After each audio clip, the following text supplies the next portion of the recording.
મોરારી બાપુની કથામાં કાલે આવ્યા હી, હજી ચાલુ નથી થઈ, ત્યારે બેઠા હી.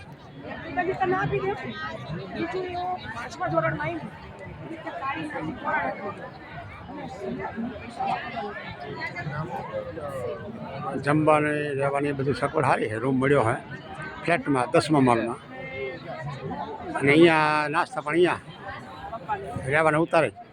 સાંજે ભોજન અહીંયા જમવાનું, અને અત્યારે ગાડી મેકવા આવી, અમને નાસ્તા પાણી કરાવી કથા મંડળમાં મેકવા આવી છે. અને અત્યારે કથા મંડળમાં જગ્યા રોકીને બેસી ગયા છીએ.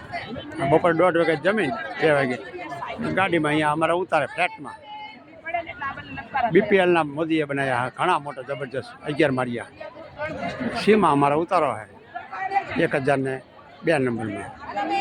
બધા અમારા ઓળખીતા છે. ભાનુબેન નથી આવ્યા, બીજા ઓળખીતા છે.